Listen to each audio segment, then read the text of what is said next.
old Horace went out to the forest, ended up in a palace for a feast. You'll find out more when you hear the story of Beauty and the Beast. Beauty and the Beast. A long, long time ago, in a dainty town, there lived a young girl by the name of Beauty. Beauty lived with her father Horace and her two sisters Flo and Mo. One fine sunny afternoon, Horace was taking a trip to the local shops. Girls, whilst I'm at the shops, I'm going to buy each one of you a present, he said. Oh, shopping is it? Right, well, what I want is a great, absolutely brilliant frilly dress, right, to make me look fantastic. And make sure it has got all the trimmings, okay? Good, and don't mess it up, you old fool, said Flo. Yeah. Yeah, and I want a hat, and you better make it a nice one.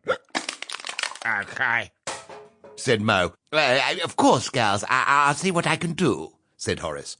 Then he asked Beauty what she would like. I would like a red rose, please, father, answered Beauty, modestly. So Horace went to the shops, and he managed to find a dress for Flo and a hat for Mo. But he could not find the red rose that Beauty had requested. And as he headed back from the shops through a remote everglade, the wind began to howl, and there was a huge blizzard of snow, causing Horace to be lost and confused. And then, for no apparent reason, a beautiful palace appeared at the top of a hill. Feeling cold, and noticing the door was ajar, Horace entered the palace. He searched around, but found nobody at home. However, he did find a nice roaring fire, and lots of food to eat. From a larder in the kitchen, he helped himself to some gammon, some salmon, bananas, sultanas, and several thick slices of ham. After his feast, he settled down in an armchair next to the fire, and feeling very content and very safe from the howling winds outside, Horace yawned and fell into a deep sleep. The next morning, Horace woke up. He looked out of the window, and he could see that the blizzard of snow had disappeared. The sun was shining in the deep blue sky. And as he left for home, he noticed an exquisite rose bush in the palace grounds. Ah, said Horace, that reminds me. I must pick one of these roses for Beauty's present. Then I will have kept my promise to all of my 3 daughters. Ha ha!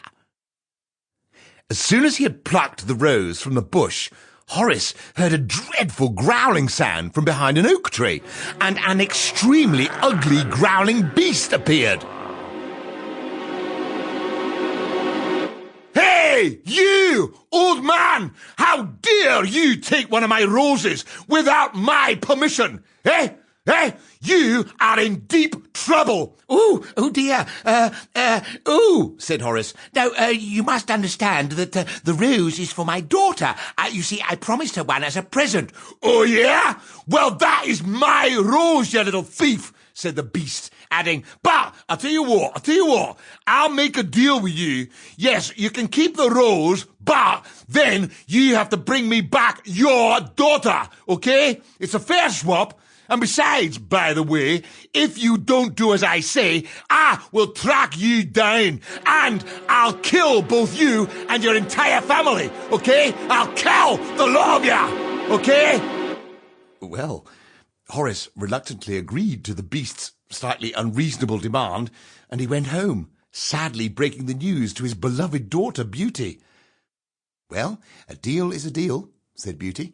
I will go to the beast, and thank you very much for my lovely rose, father. Well, when Beauty arrived at the palace, she found the door was open. She called out, but nobody replied. But Beauty found the palace charming. The dining table was laden with food.